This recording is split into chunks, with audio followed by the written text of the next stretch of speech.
제가 오늘 내용 그 물순환, 도시에서의 물순환 관리, 그리고 물순환을 어떻게 평가를 할지, 가장 핫하고 그 신선하고 지금 막 연구를 하고 있는 부분, 그 발표도 했고 특허도 나오고 논문 발표도 하고 하기는 했지만 최근 이루어지고 있는 부분들, 그리고 물순환 요소 기술, LID라고 많이 들어보셨을 수도 있고요.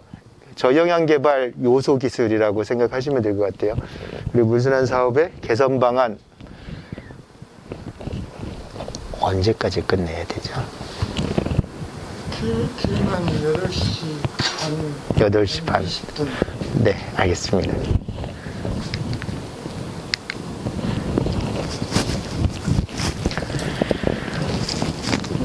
제 박사 논문, 제 박사할 때 박사 논문에 가장 왜 이 연구를 했는지 그 슬라이드입니다. 좀 촌스럽죠. 옛날 거, 훨씬 아주 오래돼가지고 요것만, 이 타이틀만 좀 바꿔가지고 색감만 바꿨는데 되게 오래됐어요. 오래된 슬라이드고 그때부터 이제 얘기를 했던 부분이고요. 도시 물순환 측면에서 그 수문 그래프, 이거는 다들 이해를 하실 거예요. 개발 전에는 비가 왔을 때 그냥 이렇게 좀 평이하게 이렇게 수문 그래프가 그려지는데, 개발이 되면 불투수면이 많아지면서 이렇게 유량이 많아지는, 이건 다 이해를 하십니다. 아마 이해 안 가시는 분 없으시죠? 이해가 가실 거예요. 이렇게 수문 그래프, 유량이 한꺼번에 늘어났다가 그 다음에는 없어요. 그래서 이렇게 도시 하천이 메말라 가기도 하고요. 그렇지만 여름에 비도 많이 오지만 여름에 더워요. 도시가 불투수면이 많아지면서 그만큼 추결도 많이 돼서 아스콘에서 추결이 많이 되고, 그게 그대로 야간에 또 25도씨 이상 유지되면서 도시 열대야를 유발을 하는, 이렇게 이때 많이 내린 물을 가지고 좀 온도를 좀 떨어뜨려 보자. 이게 지금 많이 하고 있는, 환경부에서 추진하고 있는 그린 인프라 사업, 저영향 개발, 스마트 그린 도시, 핵심은 요겁니다. 이 많이 오는 물을 가지고 도시를 좀 식혀보자.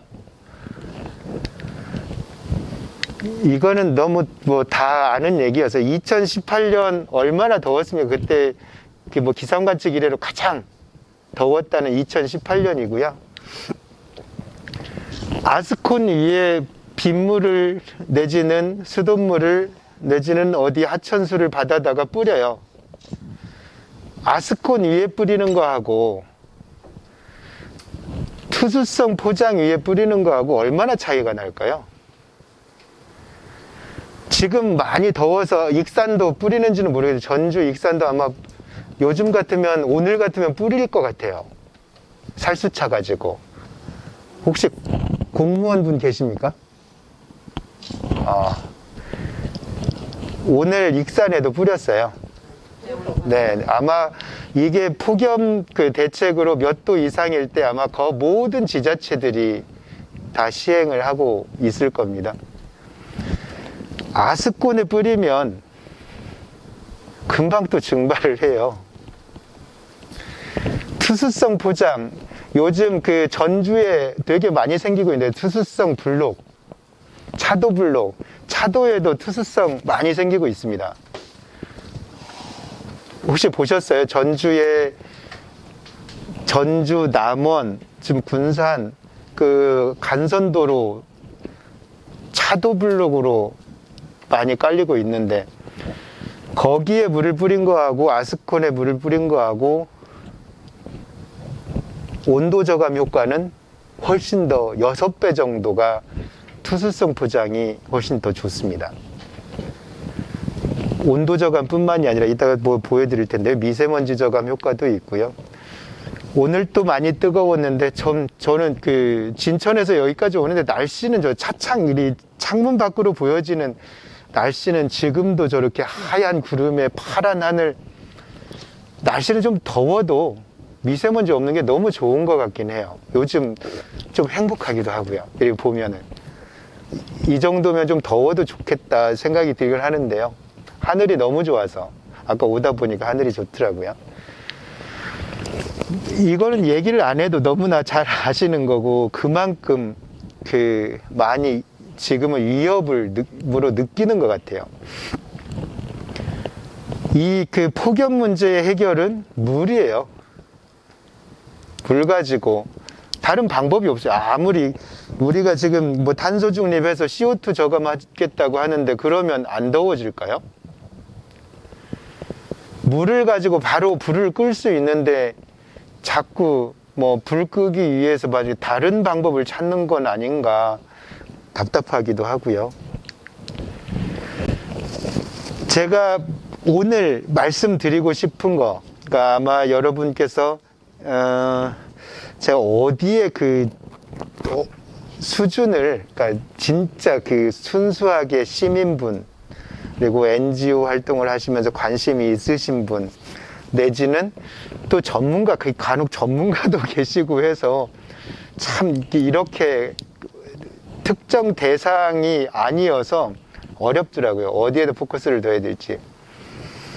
그래도 제가 딱 이 강의에서 가장 핵심적으로 말씀드리고 싶은 거는 요거예요. 요 슬라이드. 보이는 물하고 보이지 않는 물. 보이는 물이라고 해서 우리나라 이제 1279억 톤인데 우리나라 면적의 1300mm 한 해에 내리면 그 정도 유출량이 요건데 이만큼 전체의 26% 정도 수자원공사 이제 홈페이지에서 나온 자료고요. 요거를 관리를 합니다. 하천 포함해서 뭐 전부 다 호수, 하천수, 댐수, 지하수 전부 다 해서 26%예요. 손실량이라고 해서 42%는 전혀 지금까지 거들떠 보지도 않았어요. LID 지금 요즘 환경부 사업으로 많이 나오는 저영향 개발 사업 핵심은 요거를 하자는 거죠. 그리고 최근에 6월 8일 날 환경부에 물정책실이 생겼습니다. 그전에는 상하수도, 수생태, 물이 따로따로 있다가 물정책실 안에 수자원국, 상하수도국, 수생태 국들이 있고요. 비로소 물관리 기본법이 2019년 시행이 되고 국가물관리 기본계획이 올해 나오고 환경부에 물정책실이 생기고 그래서 할 수 있는 게 물순환이라는 게 비로소 이제 그전에도 물순환이라는 게 없지는 않았지만 이제 비로소 할 수 있는 게 물순환 사업이거든요.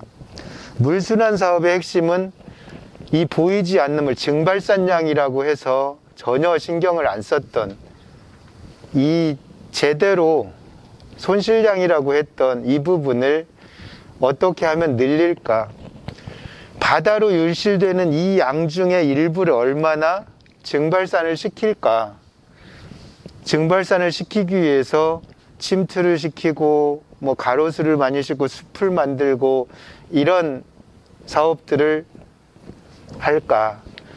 키는 요거라고 생각이 됩니다. 그래서 보이지 않는 물을 어떻게 해서 온도도 저감할지 그 부분에 대해서 말씀드리고 싶고요.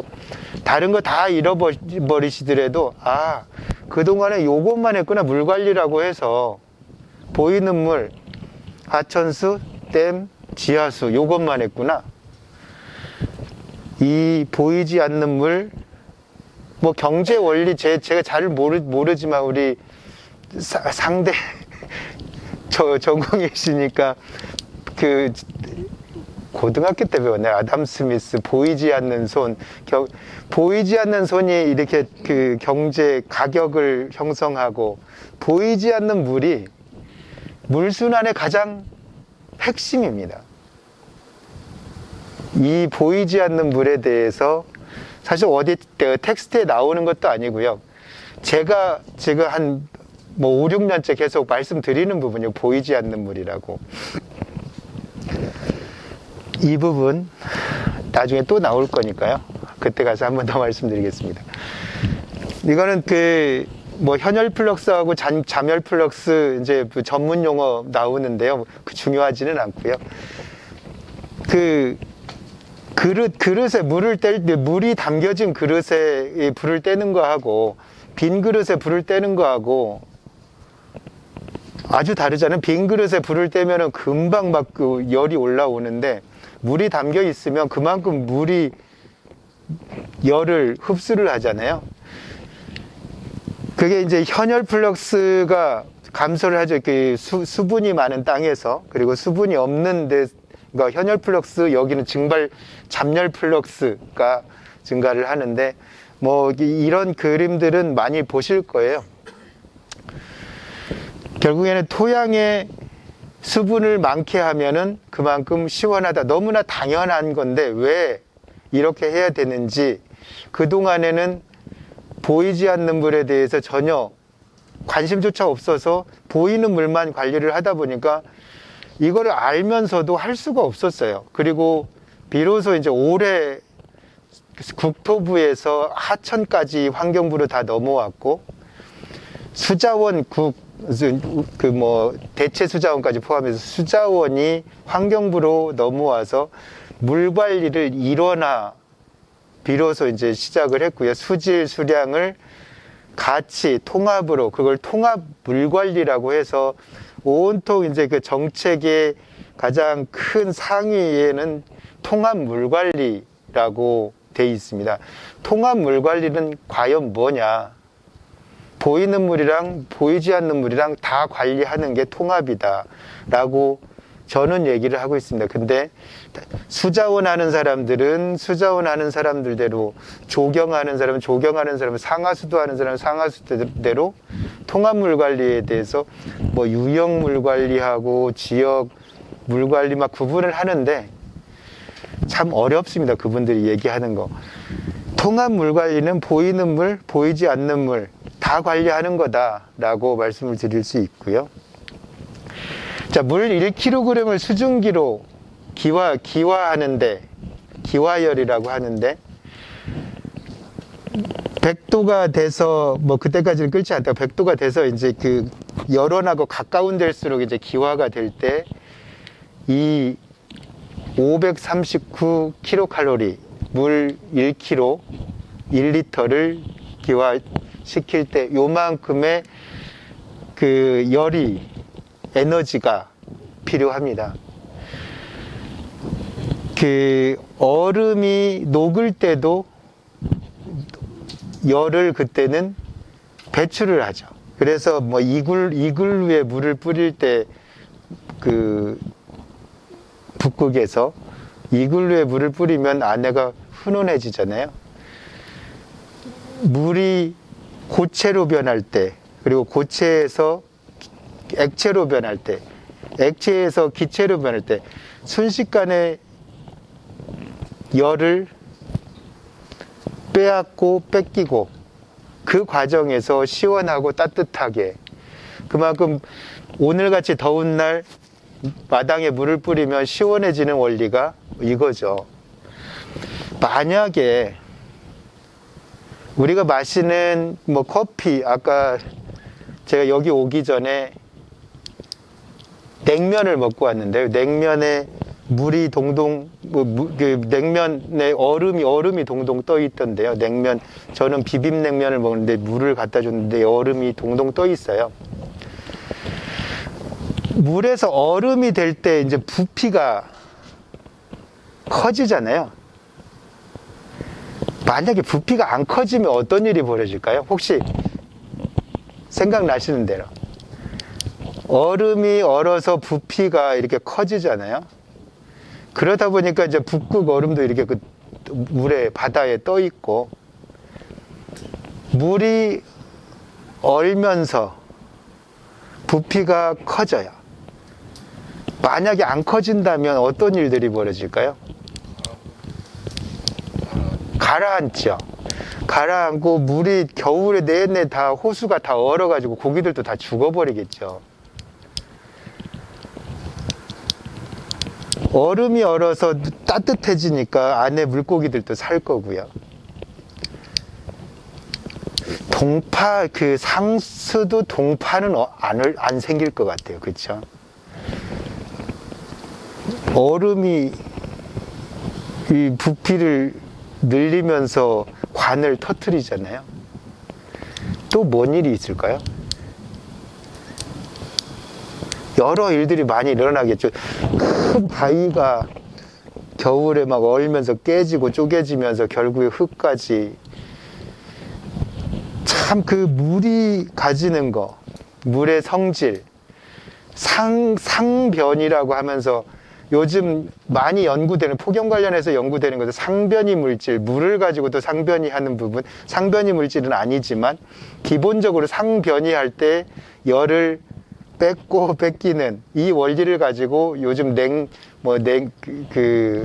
건물을 시원하게 하고 하는 연구들도 많이 진행이 되고 있고요. 만약에 얼음이 커피라도 한 잔을 가져왔어야 되는데, 물 한 잔 먹겠습니다. 물이 기화하면서 부피가 1680배가 증대를 한대요. 그래서 생긴 게 우리 산업혁명이죠. 터빈을 돌리고, 지금의 전기 생산하는 대부분의 많은 수력발전, 화력발전에서 터빈을 돌리는 게, 화력발전에서 터빈을 돌리는 게 물을, 부피를 크게 해서, 그만큼 물의 그런 가지고 있는 에너지는 어마무시합니다. 그동안에 손실량이라고 무시했던 그 물에 대해서 한번 좀 다시 보자라는 취지로 말씀을 드렸고요. 물관리 기본법 2018년에 이제 통과를 돼서 2019년 6월에 이제 시행이 됐는데, 그냥 이런 법이 있었구나 라기보다는 물관리 기본법이 생기고 나서 그 후로 국토부에 있던 수자원 국이 환경부로 왔고요. 올해 이제 비로소 하천 관리도 환경부에서 하게 됐고요. 수량과 수질을 아까 통합, 일원화 할 수 있는 비교적 최근입니다. 그래서 물순환에 대해서 보시면 물관리 기본법 정의 물순환이란, 물관리란 이렇게 나옵니다. 그동안의 물순환, 물관리 얘기도 있었지만 비로소 이 물관리 기본법이라는 모법을 가짐으로 해서 모든 환경정책 기본법 외에 저탄소 녹색성장 기본법, 이런 기본법 몇 개, 환경에 관련된 기본법, 가장 물에 관한 기본법이 생기면서 물순환을 이야기하기 시작하고, 많은 사업들이 이 기본법을 모법으로, 기본법을 모법으로 하는 그런 관련한 법들이 힘을 받아서 지금 많은 사업들이 생기고 있습니다. 아시다시피 저탄소 녹색성장 기본법 이명박 때 만들어진 거고요. 저탄소 녹색성장이라는 말이 너무너무 좋은 말인데, 이때 이명박이 선점함으로 해서 참 많은 지금 이거를 없애니 다른 걸로 바꾸니 이런 말들도 많긴 한데요. 저탄소 녹색성장 기본법 제52조, 요거는 이제 제 이름이 잘 안 보이기는 하는데요. 국회에 이렇게 개정을 해야 된다. 폭염을 집어넣어야 된다. 기후변화 대응 물관리 저탄소 녹색성장 기본법 52조의 폭염을, 사실 법 개정하는 거 되게 간단하더라고요. 요 문구 하나만 넣읍시다. 왜? 요래 해서, 지금 그때가 2018년 기상관측 이래로 가장 더웠다는 2018년 익산도 더웠고 전주도 더웠고 다 더웠을 거고요. 저희 진천도 더웠는데 엄청 더웠습니다. 그때 2018년에 폭염을 집어넣었었고요.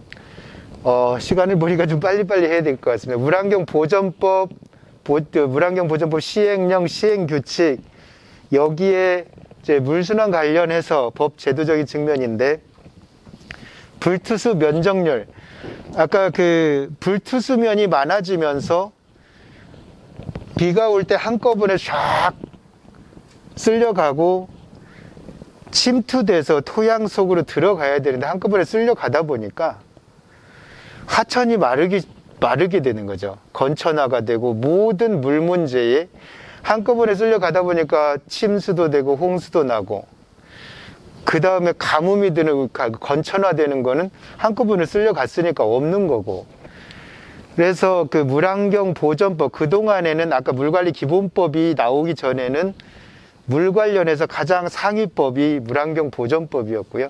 여기에 불투수 면적률, 물순환율, 그 비점 관리를 위해서 이 지표라는 거를 제시를 하고, 이 시행규칙에 근거해서 물순환 관리 지표 산정 지침이라고 나옵니다.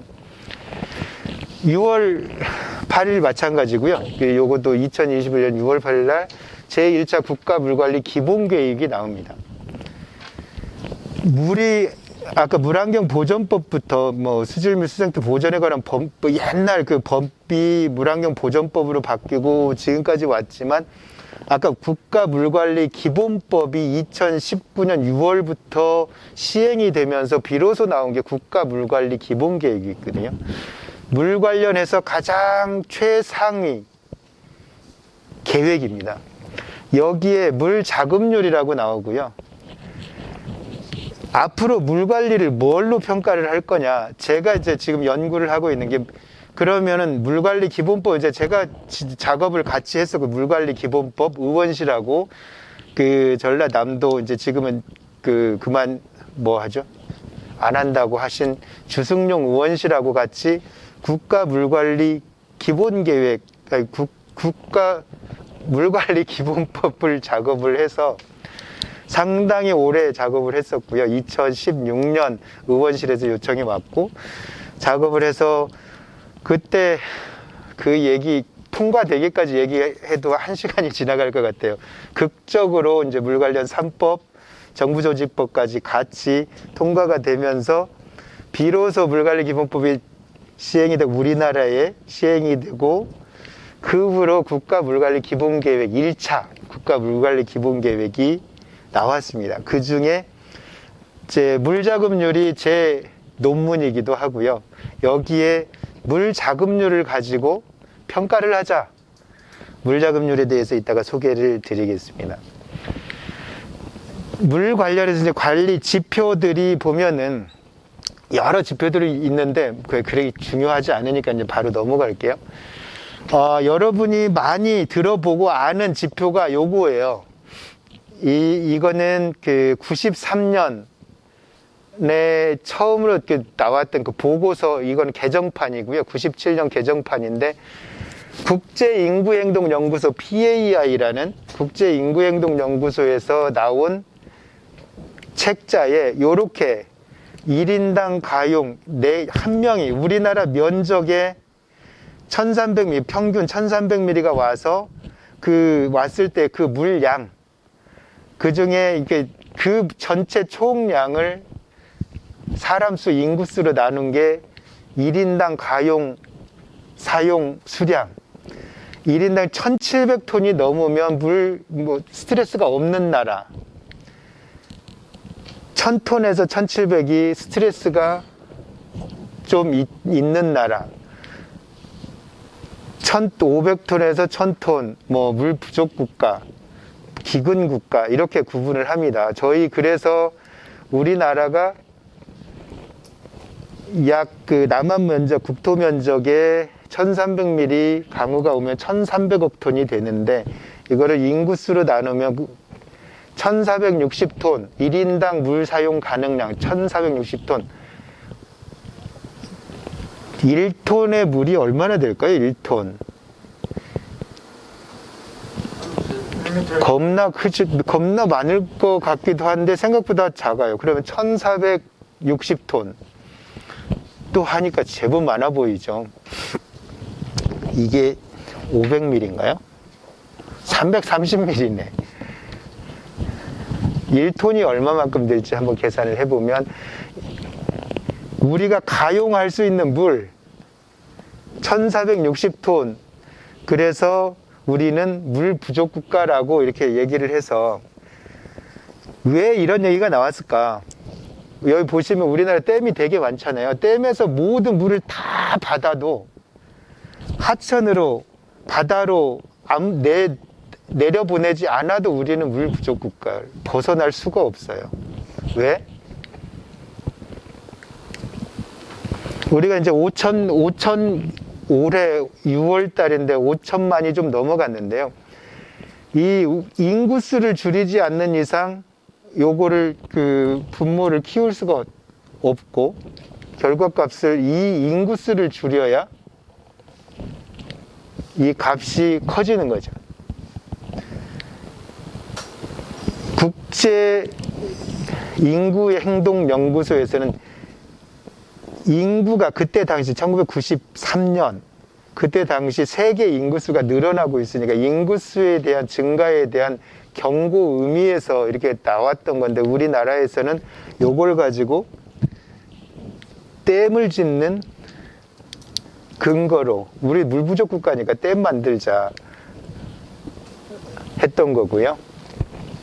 아까 유사 지표, 물순환 관리 지표 산정 지침 여기에 나오는 이제 불투수 면적률 이런 게 있다. 불투수 면적률과 또 물순환율 이렇게 법에 근거해서 이렇게 지금 전주, 익산, 전라북도에는 없지만 우리나라 물순환 선도도시 5개, 이 선도도시 5개, 대전, 울산, 안동, 김해, 또 하나가 어딜까요? 하나 있는데 생각이 안 나네요.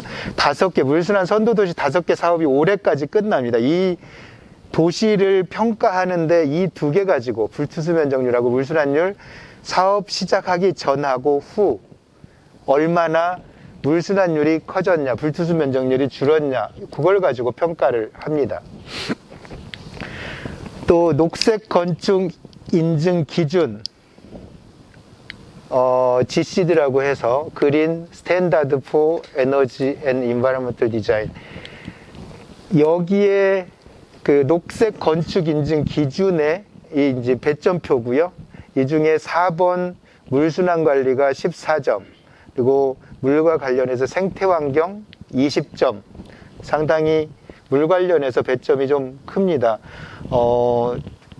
익산에도 GCD 기준에 맞춰서 등급받은 건물이 있을까요? 익산에는 없는 것 같아요. 서울에는 되게 많은데 저희 진천에도 하나도 없습니다. 인센티브가 있어요? 네. 인센티브 자세한 거는 몰라도 인센티브 세제 혜택부터 요금, 하수도 요금 이런 요금 혜택 여러 가지 혜택들이 있습니다. 자, 이 스탠다드가 나와서 이제 상식 수준에서 제가 이제 시험 인증 기관에 있어서 표준하고 기준, 스탠다드, 우리 영어로는 이제 구분이 되는데 우리는 표준, 기준 이렇게 구분이 잘 안 돼요. 자, 표준은 임의 표준과 강제 표준이 있는데 대부분의 이제 우리 합의에 의한 표준이라고 보시면 되고, 임의 표준, 강제 표준은 기술 기준이라고. 이게 기준, 이제 GCD는 녹색 건축물 조성 지원에 관한 법률에 근거해서 이 기준이 나온 거여서 강제 기준이 됩니다. 표준하고 기준은 그런 강제성 법적인 근거를 가진 강제 기준이냐, 통상 전부 다 표준이라고도 하고 기준이라고 다 일반적으로 쓰이고 있는데 구분하자면 이렇게 된다. 표준하고 기술 기준, 이렇게. 그래서 진시황이 통일을 하고 도로를 이제 도로 폭을 다 맞춘다든가 이런 부분들이 이제 표준화 했다라는 거고요. 아까 보셨던 그림이 또 나오는데 이 보이지 않는 물관리 지표, 제가 지금 그 환경부 스마트시티 물관리라는 연구를 하고 있고요. 그 중에 스마트시티 물관리를 어떻게 할 거냐, 어떻게 평가할 거냐 하면서 하는 게 스마트시티 물관리 핵심 성과 지표, 평가 지표 가지고 이제 논문을 썼던 부분이고요. 도시 물관리 지표를 이렇게 사실 아주 너무 깊이 들어가는 건 아닌가 우려를 하면서도 넣기는 했는데 조금은 잘 넣은 것도 같아요.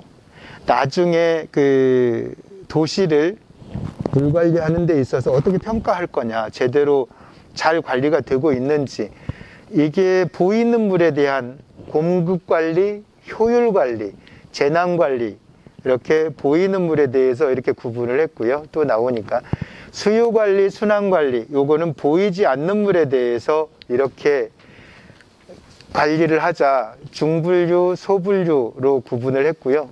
여기서 평가 지표를 이제 아까 물 자급률이라고 말씀을 드렸는데 그 물 자급률을 가지고 익산 시장이, 전라북 도지사가, 전주 시장이 내지는 뭐 그 도의회, 시의회 뭐 이런 데서 행정부서를 너네 어떻게 했어? 뭐 공약사항으로 만들 수도 있는 거고, 물 자급률, 이 KPI 물관리 지표를 그 공약으로 내보낼 수도 있고, 그 시의 물순환에 대한, 물관리에 대한 평가할 수 있는 지표를 만들자라는 취지에서 지금 작업을 하고 있고요. 스마트시티 물관리를 하는 데 있어서 요만큼 보이는 물, 보이지 않는 물에 대해서 같이, 이게 통합 물관리다라고 말씀을 드릴 수가 있고요. 각 그 요소별로 가중치를 계산을 했고요. 가중치까지 하면은 너무 시간이 오래 걸릴 것도 같고요. 공급관리, 효율관리, 재난관리, 이 중에 이제 제일 홍수, 가뭄, 그리고 폭염도 자연재난에 포함된 거 아시죠?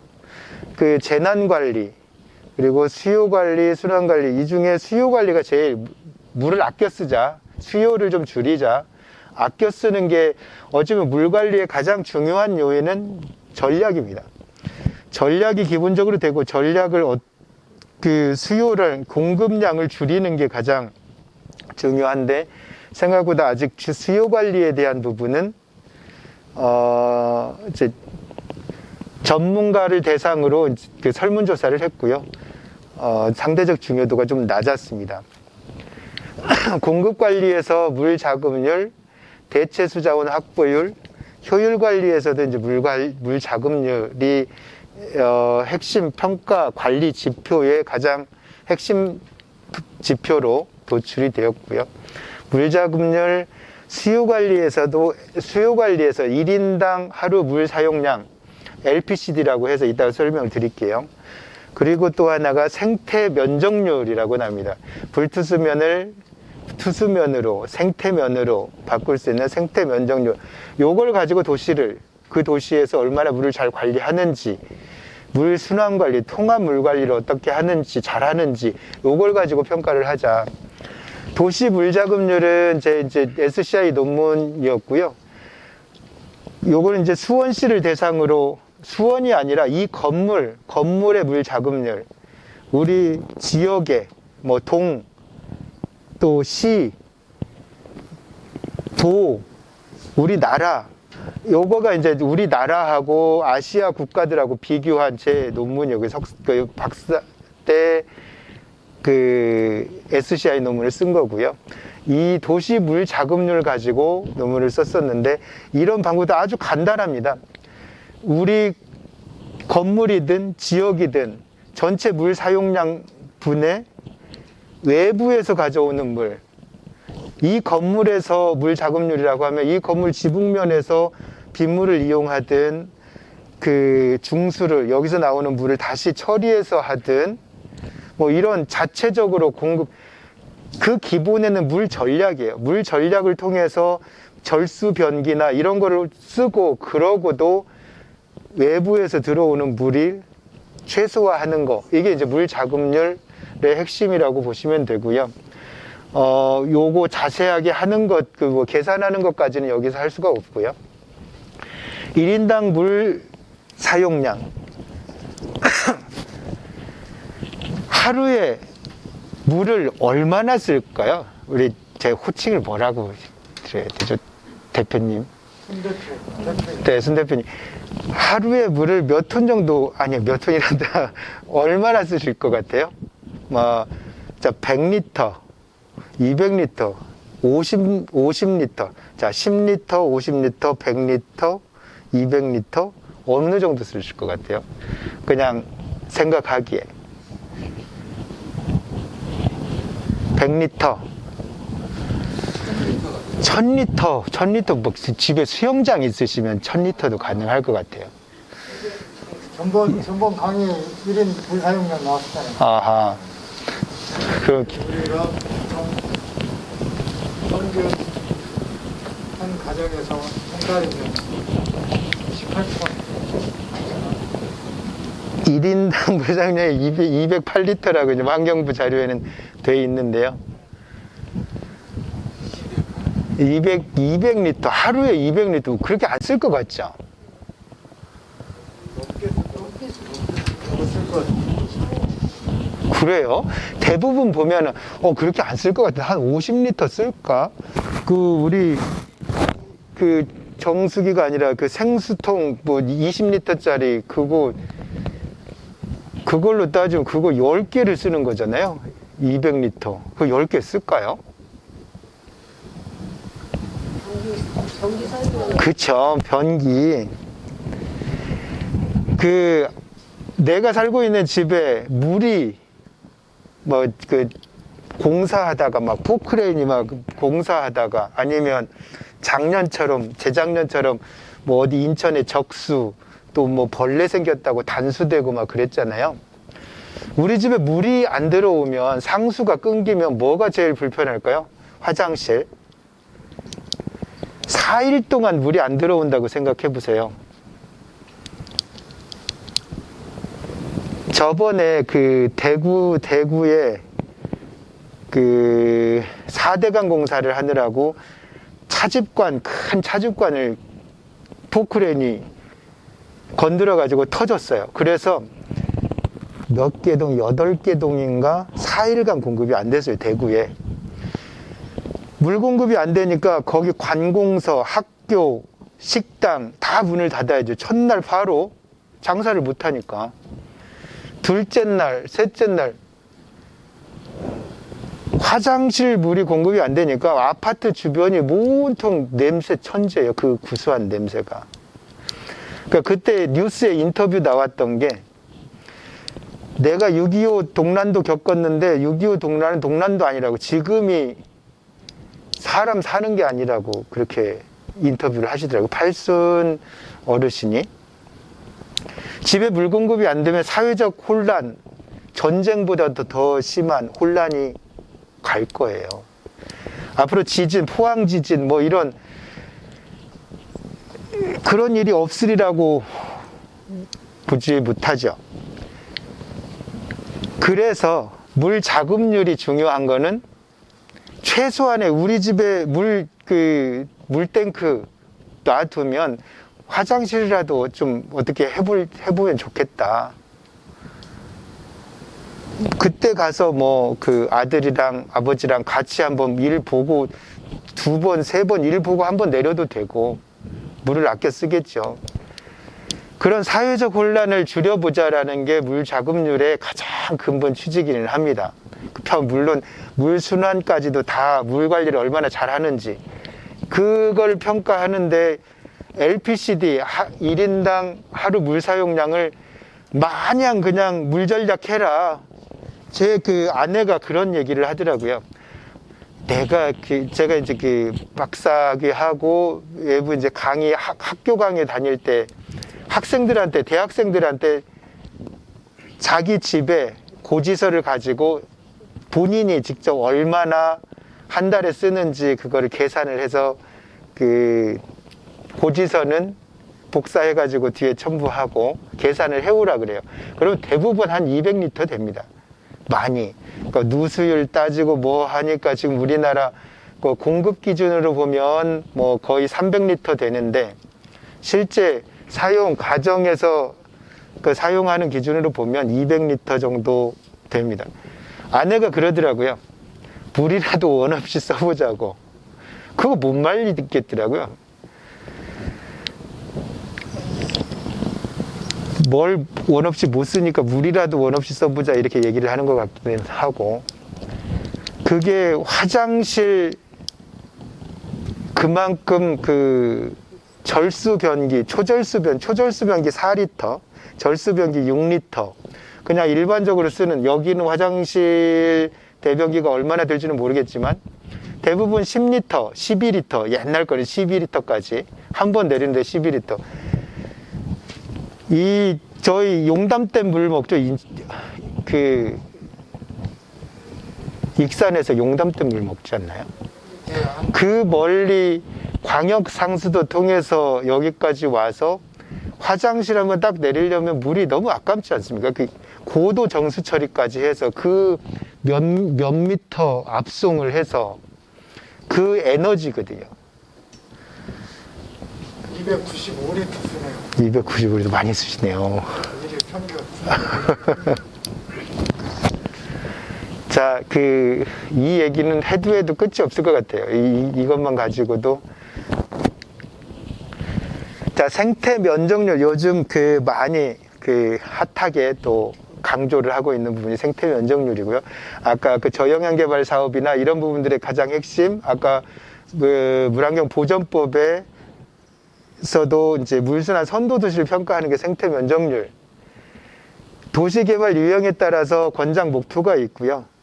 이제 사전 환경 영향 평가, 환경 영향 평가 통해서 생태 면적률을 적용해서 이 지역은 뭐 비오톱을 얼마나, BAR이라고 했는데 비오톱 에어리어 레시오에서 BAR이라고 하는데 생태 면적률 가지고 그 지역의 물 순환을 평가를 할 수 있다.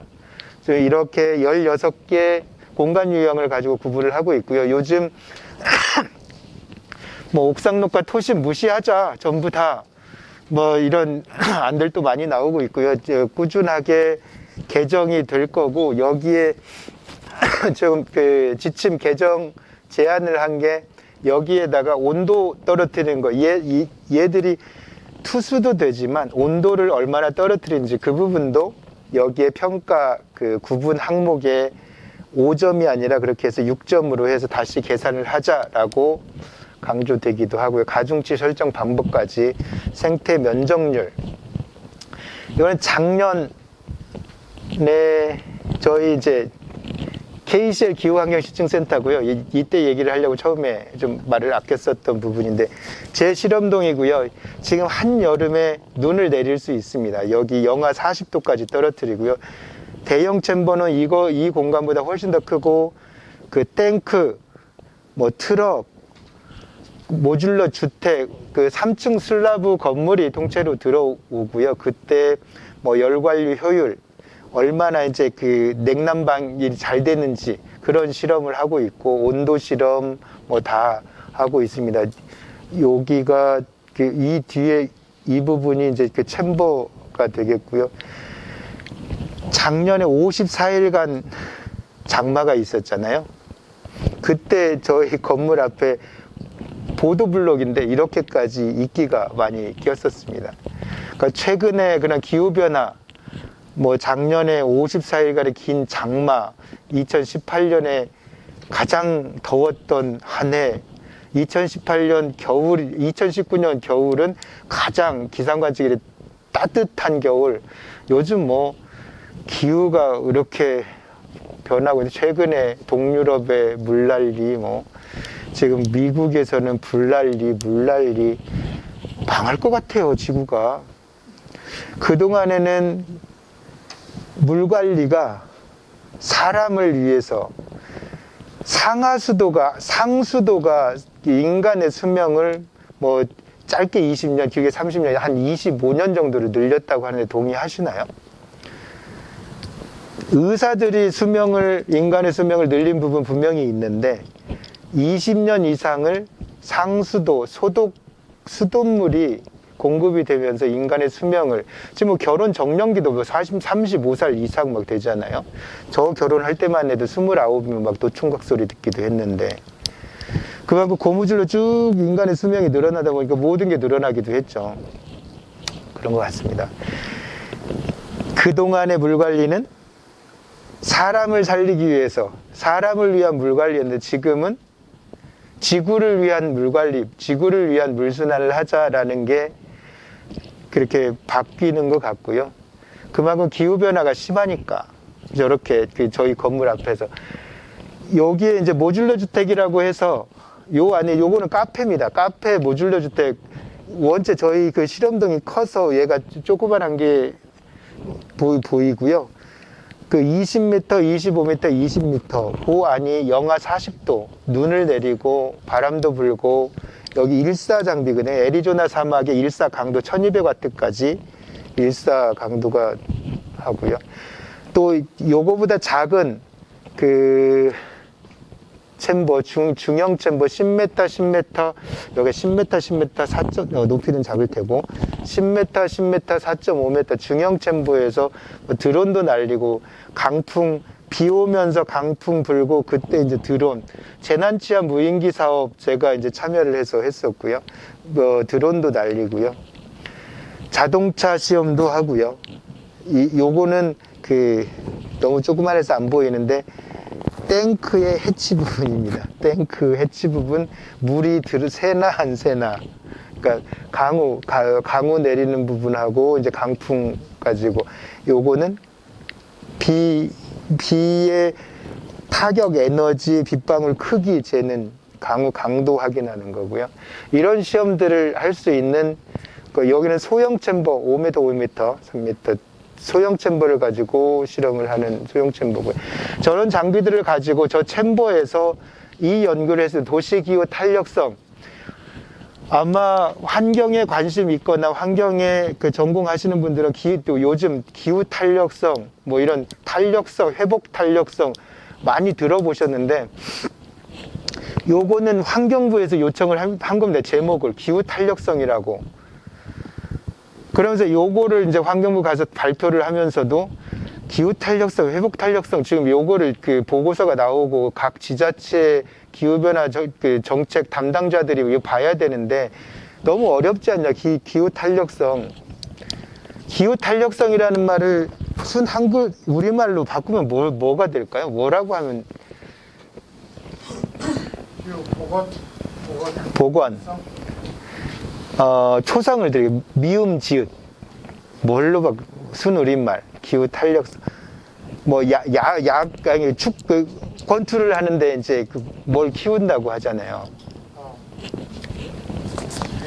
맷집. 감사합니다. 그게 좋은 건 아닙니다. 저도 모르는데 이거 뭐예요? 물어봤더니 한번 들어보시면 알 것 같아요. 소독제하고 피부 보습 저희가 시험하는 부분이어가지고 좋은 걸로 했다고는 하는데요. 양말도 하고 그때그때 기념품들이 너무 많이 바뀌어서 맷집을 좀 키우자라고 얘기를 하는데 환경부에서는 그거 너무 좀 그렇대 쓰기가. 이해하시기에 그냥 기후 탄력성, 회복 탄력성 되게 많이 얘기들을 해요. 그냥 맷집을 키우자. 10대 맞고 쓰러지는 놈, 100대 맞아도 안 쓰러지는 놈. 좀 많이 권투 선수 맷집을 키우듯이 운동을 통해서 아까 기후변화, 기후위기 얘기를 하는데 맷집을 좀 키우자라고 이해를 하시면 좋을 것 같고요. 요 전국에 설치되어 있는 이제 쿨루프, 쿨페이브먼트, 쿨링 앤 클린로드, 쿨링포구, 벽면 녹화 요거에 대해서 밖에 현장에서 실험을 하고 그리고 저희 아까 보셨던 그 챔버 안에서 그 조건을 가져가지고 시험을 하고 뭐가 좋을까요? 이렇게 시험을 했습니다. 이런 시험 절차들도 만들고요. 이 얘기만 하려도 한 20분을 넘어야 돼서 이 결과값들 가지고 사례 말씀드리면 최근에 엊그제 이제 어번 클라이met이라고 이 SCI 저희도 이제 연구소니까 되게 임팩트 팩터 높은 데에서 이제 억셉이 돼서 아직 퍼블리시 되기 전에 이 논문인데요. 아까 이 연구 연구를 가지고 결과를 이 논문으로 냈고요. 재밌는 게 뭐냐면요. 아까 처음에 보여드렸던 기화열, 그 융해열, 이 부분이 여기에 나와요. 여기에서 한번 1차로 이제 그 쿨링 앤 클린로드 도로에 물을 쫙 뿌렸을 때 계속 물을 뿌리니까 10분간 물을 뿌리니까 온도가 뚝 떨어져요. 그러다 물을 이제 그치니까 이렇게 올라가다가 한 번 또 떨어져.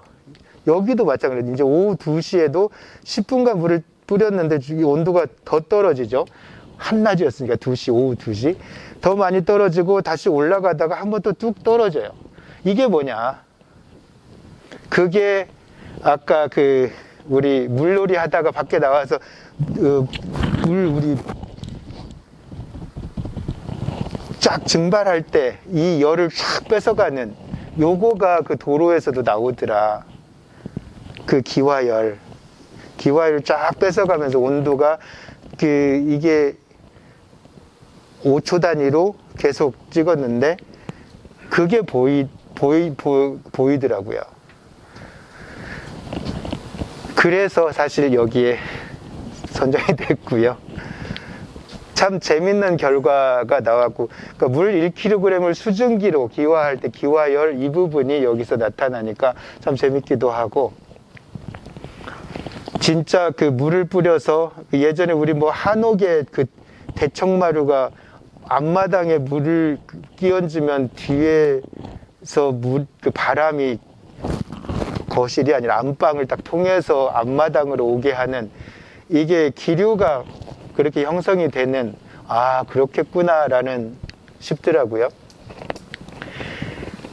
그 챔버, 중형 챔버, 소형 챔버, 대형 챔버에서 하는 이제 증발산, 그린 인프라 시설, LID 시설이라고도 하고 그린 인프라 시설이라고 하는 그런 시험들, 그러니까 증발산량, 얼마나 증발산을 많이 시키는지 그 식물에 대해서 그 시험 방법을 국내에 없어서 이제 현재는 이제 일본의 GIS A537 방법을 가지고 시험을 했고요.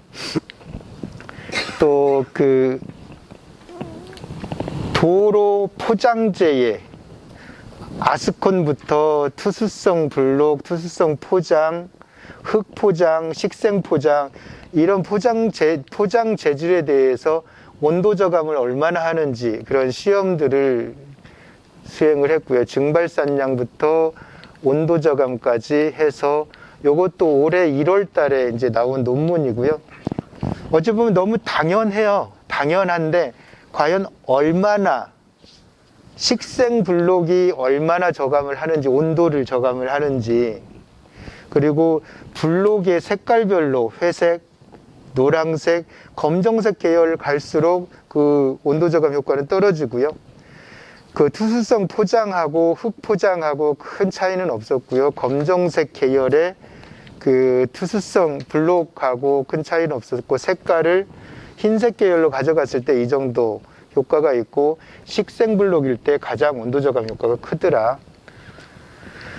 그리고 요거는 이제 그 온도가 가장 큰 문제는 아스콘에 하루 종일 이렇게 햇볕이 비쳐서 추결이 됐다가 얼마나 빨리 식는가. 물론 식생 블록이 가장 빨리 식더라. 그래서 지금 유럽에 가면은 트램 밑에 뭐 잔디 식생으로 다 이렇게 많이들 바뀌고 있고요. 국내에도 지금 몇 차 뭐 이렇게 중장기 계획에 트램이 많이 반영이 되어 있고요. 그 도로도 이 얘기까지 하면 너무 길어질 것 같아서, 도로도 아까 말씀드렸듯이 투수성 차도, 그 이면도로 중심으로 어린이 보호구역, 노인 보호구역 이런 중심으로 이따 보여드릴 텐데요. 많이 바뀔 겁니다. 이런 실험들을 하고 있다. 옥상 녹화가 온도를 얼마나 떨어뜨리는지 아까 그 챔버에서, 그러니까 그동안의 연구들은 케이스 바이 케이스 현장마다 그 온도, 그때의 대기 조건, 온도 조건에 따라서 이랬는데, 저희 이제 챔버 안에서 그 환경 조건을 통제해 가면서 이런 결과들을 정량화할 수 있는 이런 결과들을 내고 있습니다. 벽면 녹화는 얼마나 에너지 열관류 효율을 요 파일 드리지 않는데 파일 드리면 되는데 이따가 자 서울시 서울 33.4도일 때 서초구만 37.8도 왜 그럴까요? 빨리 진행하겠습니다. 서울시 자료고요. 그 작년 2020년 자료인가 될 텐데 그 도로 폭별로 소로, 중로, 대로, 광로 8차선 이상 약 40m 되고요. 40m 이상 도로, 광로. 그 광로가 서초구하고 강남구가 제일 많아요. 다른 서울에 보면 다른 구보다도 훨씬 더 31km, 35km. 서울시 평균 도로율이 22%, 서초구 강남구 25, 26%인데 그 중에서도 이 광폭도로가 서초구 강남이 훨씬 많습니다. 여름철 햇빛이 비칠 때 소로, 중로 같은 경우는 가로수, 건물에 의해서 많이 가리기도 하고 해가 움직이면서 그늘이 생기고 하는데 얘는 아침 해 뜰 때부터 계속 추결이 되니까 얘가 있으면 열대야도 심하고요. 서울시만 그럴까요? 부산시 잘 안 보이죠. 저도 부산을 잘 안 가봐서 북구하고 강서구를 보면 그 폭염주의보가 33도가 이틀 이상 35도가 이틀 이상이면 폭염경보 이때 폭염주의보가 내렸을 때 북구하고 강서구만 33도에 다른 데는 32도 30도 뭐 이러고 있는데 여기도 마찬가지로 제가 부산을 안 가봐서 잘은 모르는데 북구하고 여기는 더 심해요. 광폭도로가 북구는 21km 다른 데는 2km 3km 하는데 10배 이상 그리고 강서구는 55km가 그 광폭도로예요. 그 큰 넓은 도로가 닫았다가 그대로 추결을 시켜서 뱉어내는 뭐라 그러죠? 뭐 태양광 지별 작용을 하는 거죠. 더울 수밖에 없죠. 폭염에 취약하고 좀 전에 보여드렸던 그 도로 포장면을 색깔만 바꿔도 훨씬 더 유리합니다. 투수성으로 바꾸고 그걸 물을 한 번 뿌려주면 6배 정도의 온도 저감 효과가 있고요. 추결되는 것도 줄기도 하고요.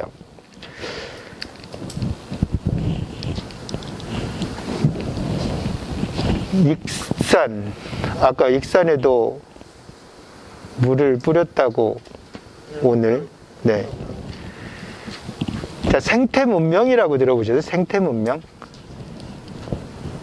솔직히 생태문명 들어봤다. 처음 들어본다. 그럼 보죠. 처음 들어본다. 우리 전라북 도지사께서 아주 강조를 하고 계신다는 생태문명을 익산까지는 아직 이렇게 전달이 안 됐나 봐요. 서울시에서는 지금 오세훈으로 바뀌고도 계속 하는지는 모르겠어요. 서울시에서 아주 잘하고 있는 부분이 생태문명으로의 전환. 서울시, 서울시청, 서울시의회, 그리고 서울시 교육청하고 같이 학생들에 대한 초, 중, 고등학생들에 대한 교육이 같이 이루어집니다. 생태문명. 자, 아까 그 아스콘을 말씀드렸는데 아스콘이 아스팔트 피치, 화석 연료의 가장 찌꺼기, 뭐 중금속이 있다고까지도 하는데 전라북도 가서 그 얘기를 할 때 이게 바로 화석 연료의 끝 그리고 생태 문명의 시작은 도로에서 돼야 된다라고 계속 말씀을 드리고 있고요. 이번에 그 내년 전라북도 대선 공약집 물론 그거 지자체 공약집으로도 같이 쓰기는 할 테지만 거기에도 뭔가 생태 문명 요거 언제 했냐면요. 7월 9일이에요. 2021년 7월 9일 시행을 하고 2022년 1년 7월 9일 제정을 하자 시행을 바로 한 이 전라북도 생태문명 선도에 관한 조례. 전라북도 홈페이지에 가면 생태문명이라는 말이 지금은 사라졌을지도 몰라요. 되게 많았어요. 올 초까지만 해도. 우리 도지사님, 제가 이렇게 성함을 까먹어서 잘 모르는데 그분이 그렇게 많이 강조를 하시더라고요. 물론 그분이 강조를 하는지 그 주변에 참모들이 강조를 하는지 모르겠는데 방향은 진짜 제대로 잡았다. 서울시에서 생태문명 얘기할 때 전라북도에서 얘기를 했고, 여기에 보면 지자체 최초로 광역지자체를 뺀, 아직 전라북도도 광역인가요? 광역?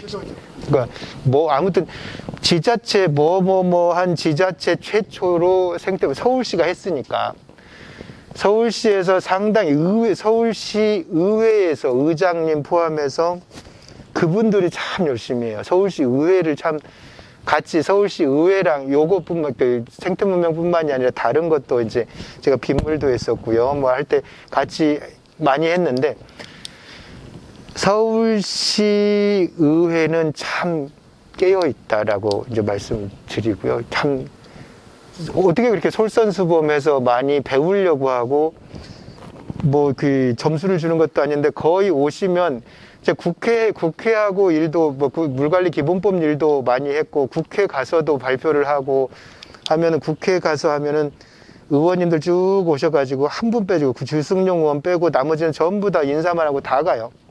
서울시 의회 가면은 왔던 의장님까지도 거의 다 진짜 특별한 일 아니면은 다 지켜요.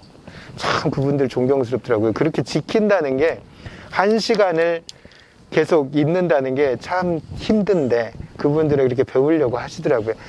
서울시에서 하는 그 생태문명 선도 도시, 최근에 전라북도에서도 생태문명 가지고 이제 그 세미나도 하고 뭐 하던데, 요게 7월 9일에 최근 엊그제 7월 9일이면 이번 달 초니까요. 이 생태문명 선도에 관한 조례, 이거 이 다음 뭐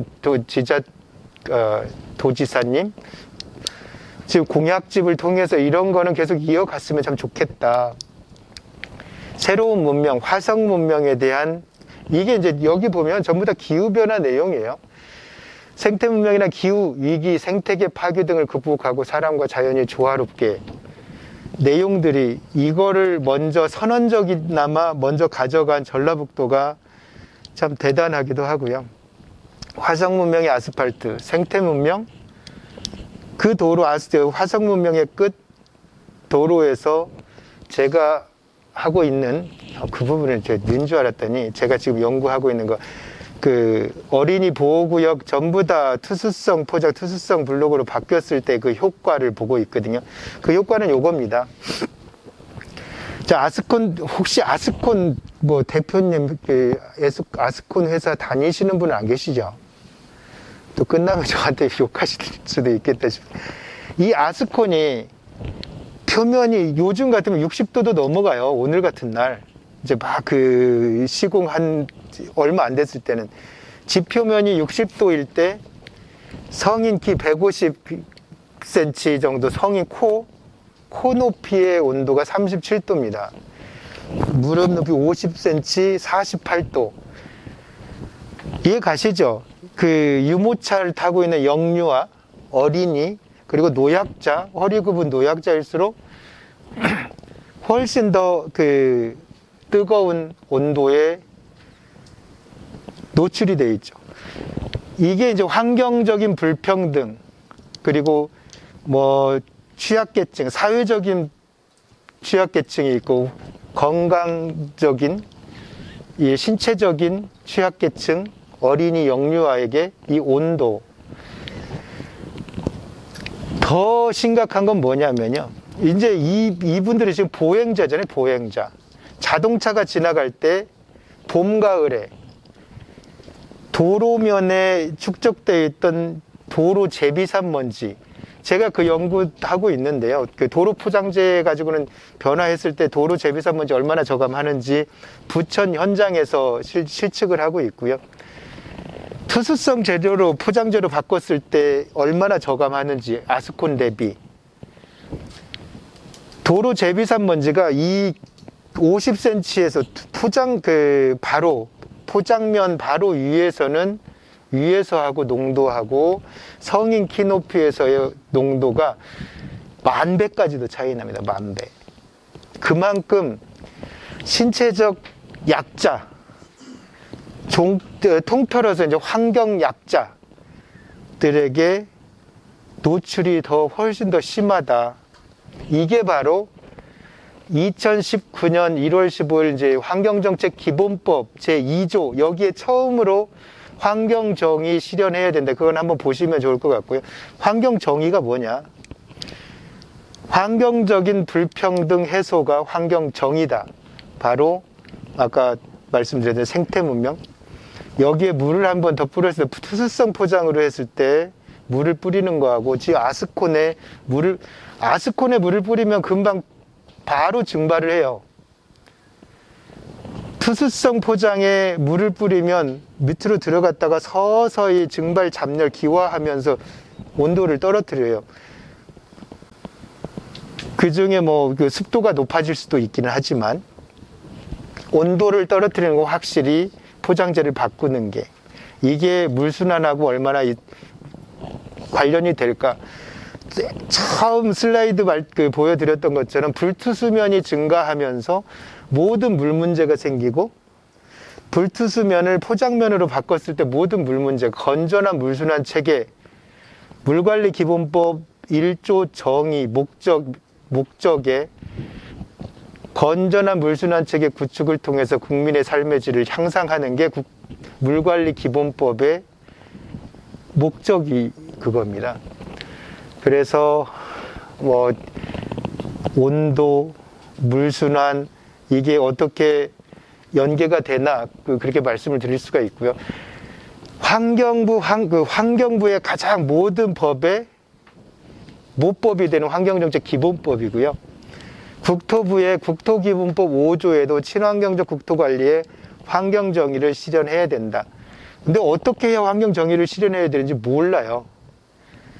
환경적인 불평등, 이렇게 도시 물순환으로 포장재를 바꾸고 유출을 저감하고 포장재를 아스콘에서 다른 투수성으로 바꿨을 때 유출을 저감하고요. 야간에 문재인 정부 공약사항 중에 하나죠. 교통 정음화. 소음을 3데시벨 정도 줄여줍니다. 그리고 투수성 블록이나 투수성 포장으로 가면 운전자가 브레이크 위에 발을 얹고 가요. 아, 여기는 자동차 전용도로가 아니라 보행자 우선도로구나. 그래서 어린이 보호구역, 노약자 보호구역에 대부분 투수성 포장재 많이 들어가고, 최근에.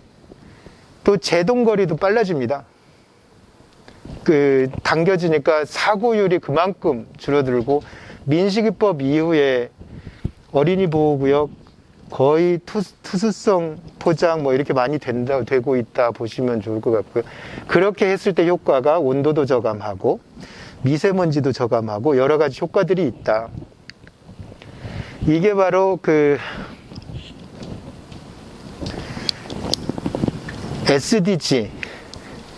SDG가 뭐죠? 우리말로? 알고 계시는데 일부러 말씀하시는 것 같아요. 제가 이걸 잡으니까. SDG. 네. 새천년 목표, 2000년 들어서면서 MDG라고 밀레니엄 디벨롭먼트 골이 있었고요. 2015년까지 그 목표를 달성을 못했어요. 유엔의 새천년 목표 2015년까지 이제 물과 위생에서는 6번이 물과 위생이거든요. 건전한 물을 공급받지 못하는 인구를 절반으로 줄이겠다.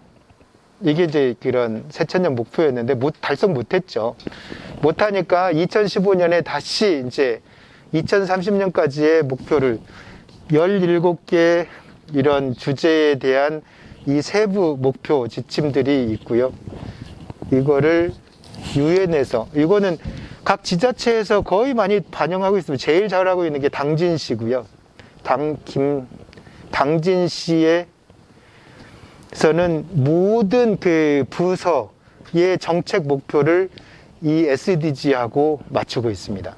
당진시 홈페이지 들어가면 가장 먼저 나오는 게 이 SDG고요. 모든 그 정책 하나 세부 단의 정책들도 전부 다 어느 카테고리에 포함이 되냐. 아까 말씀드렸던 부분이 불평등 완화, SDG 10, 불평등 완화가 되고요. 물과 관련해서는 이 1번, 2번, 3번, 4번, 5번 여기까지가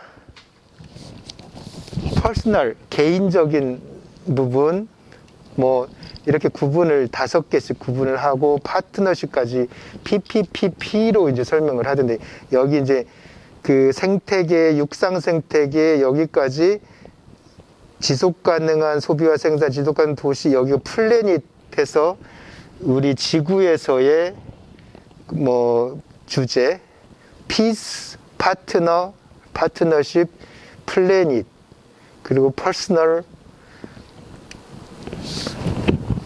또 하나가 뭐였지? 네, 이렇게 구분을 하더라고요. SDG 뭘까요? 그 사이 찾아보셨을 것 같은데.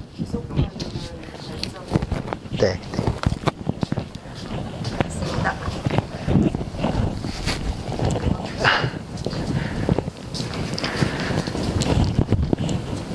우리나라도 이제 KSDG 이게 go.kr로 해서 그 위원회가 있고요. 우리나라의 각 부처, 국토부, 환경부 모든 부처에서도 지금 이제 비로소 이 SDG하고 정책 목표를 맞추려고 하고 있고요. 전주에서도 잘하고 있습니다. 전주도 이게 SDG 얘기를 많이 하고 있고요. 가장 많이 하는 게 이제 당진시에서는 김홍장 시장이 모든 거를 SDG의 그 유엔의 목표니까요. 유엔의 목표가 국가의 목표고, 국가의 목표가 각 지자체별로 목표를 맞춘다면 그게 바로 제대로 된 정책이 아닐까 생각이 됩니다. 자, 제 연락처는 이렇게 있고요. 시간을 아까 설명을 좀 짧게 한 부분도 있고, 제가 최근에 했던 연구, 아까 그 사진들 많이 집어넣은 줄 알았더니 여긴 뺐나 봐요. 제 바로 그 진천에 최근에 그 어린이 보호구역 설치를 해서, 어린이 보호구역이 어린이집, 초등학교 앞에 이제 정문 앞에 그 어린이 보호구역이 있잖아요. 5월 달에 했습니다. 그 공사를. 거기 학교 행정실장님을 설득을 하는데, 막 그 민원이 많이 들어오니까, 학부모들로부터 엄청나게 민원이 들어오니까 안 하겠다고 하더라고요, 처음에. 그래서 그때 뭐 연휴가 있어가지고 최대한 빨리 하겠다. 우리 돈으로. 그러니까 R&D 비용을 가지고 했고, 이때 효과는 아까 이제 그 여름철에 보행자, 온도부터 미세먼지, 소음 저감, 민식이법에 이제 그 사고 줄이는 거, 지금 거기에 각종 센서 다 달아가지고 이제 측정을 하고 있는데 효과가 너무 좋아요. 그러니까 행정실장이 이걸 자기가 교육 우수 사례 뭐 다른 데 가서 발표를 해도 자료를 좀 달라고 하더라고요. 너무 좋다고. 그리고 보기에도 그냥 아스콘 도로, 아스팔트 도로로 쭉 돼 있는 것보다도 투수성으로 돼 있으면 너무 그 투수 블록으로 돼 있거든요. 투수성 차도 블록으로. 주변하고 너무 잘 어울립니다.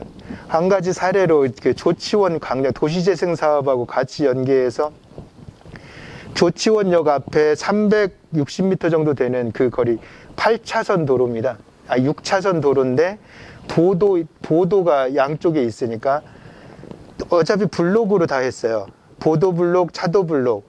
그리고 이렇게 나라시 시킨다는, 제가 이런 말씀은 안 되는데, 평탄을 해놓으니까 조치원역 앞에 그 8차선이 되잖아요. 토요일, 일요일, 그러니까 그 코로나 오기 바로 전에 한 몇 번 행사를 했어요. 토요일, 일요일 거기를 딱 막아두고 이 문화 행사를 하는데 너무 좋습니다. 6차선이 8차선이 됐잖아요. 그게 이제 평탄이 되니까 그 주변의 상권이 너무 좋아하고 지금은 이제 그 행사를 못 하는데 투수성으로 바꾸니까 사고가 줄어요. 겨울철에 눈이 오면 그 차가 지나가면서 쓱 들어가 미끌리진 않아요. 여러 가지 효과들이 되게 많습니다. 너무 그 조치원 광장 사례는 재작년이구나 벌써. 그 국회에서 5030 정책 할 때 거기 사례를 가지고 발표를 했었고요. 그 지역 주민들이 너무 좋아하니까 그런 사업들, 도시재생 사업, 또 행안부에서 지원하는 뭐 낙후 뭐 무슨 갑자기 까먹었는데 그런 그 사업들이 원체 많이 그 내려오잖아요. 그 사업들을 연계를 해가지고 이런 그 뭐 논리도 중요하고 왜 해야 되는지 그런 환경정책 기본보호, 불평등 해소 이런 부분들을 가지고 뭐 사업 신청할 때 그 같이 뭐 집어넣는다면 되게 좋을 것 같아요. 그때 이제 다 최근에 스마트 그린 도시 사업부터 계속 이제 컨설팅을 해주고 있고요. 세종 조치원 광장에 그렇게 할 때부터 전국의 많은 사업들 뭐 컨설팅을 해주고 있어서 최근에 이런 그 큰 트렌드에서 이제 다시 한번 마지막으로 이제 강조를 하자면 보이는 물, 보이지 않는 물을 같이 하는 게 같이 고려를 하는 게 통합 물 관리다.